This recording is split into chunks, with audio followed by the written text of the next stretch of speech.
Hi, I'm William Lairdetti, CEO of Gryphon Fundraising. Today we're going to show you how you can quickly and easily create your Gryphon address file. Once created, the Gryphon Power Query Workbook will do the rest for you. So let's get started. You'll notice that when you open the Power Query Workbook, that it will ask you for your Gryphon address file.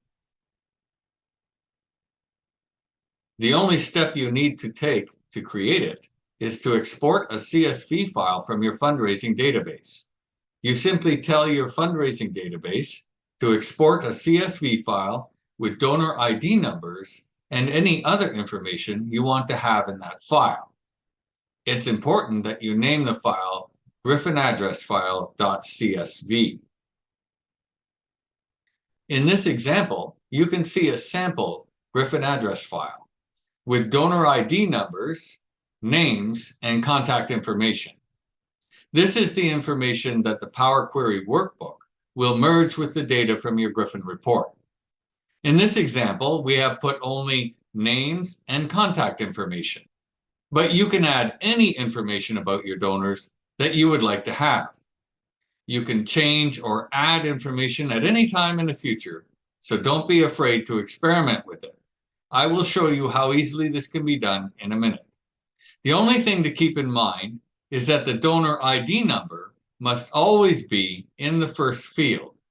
Any of your other information can come next. Once you export that information to a CSV file, you simply place that CSV file in the Excel file subfolder of your Gryphon report folder.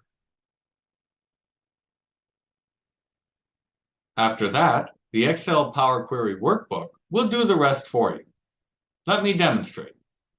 Once you select OK, the workbook will automatically load and merge the data from your Gryphon Analytical Report with the information from the Gryphon address file.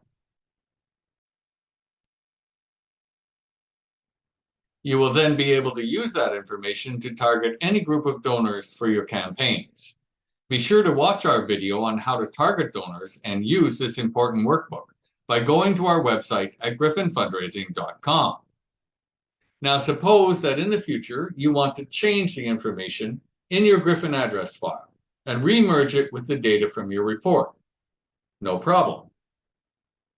You simply recreate the Gryphon address file with the new information that you want to add and overwrite the old file in the Excel file subfolder. So here we have created our example and added 2 additional columns to the information we originally had. We will now take that file and copy it into the Excel files folder.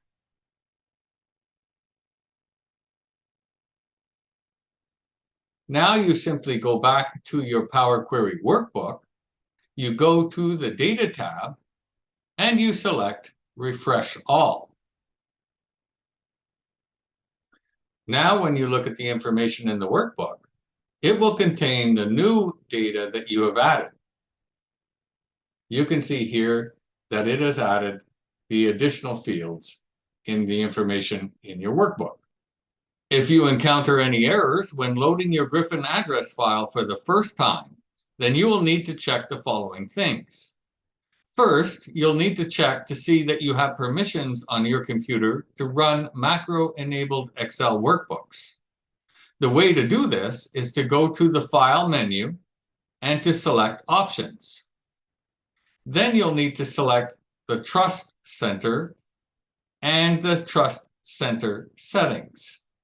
Next, you'll need to go to the Macro Settings selection and to ensure that Disable all macros with notification is the one that is selected. You may need to work with your IT department to obtain these permissions. Also, check to see if you have placed your Gryphon report folder on your desktop or on a remote server. The Gryphon Power Query Workbook is not designed to work from these locations. We recommend placing your Gryphon report folder on the C drive of your computer. If you have any problems you cannot resolve, please contact us through our website at GryphonFundraising.com, and our technical support team will work with you to resolve the issue.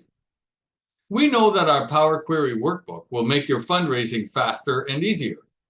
Thank you for watching our video, and thank you for choosing Gryphon.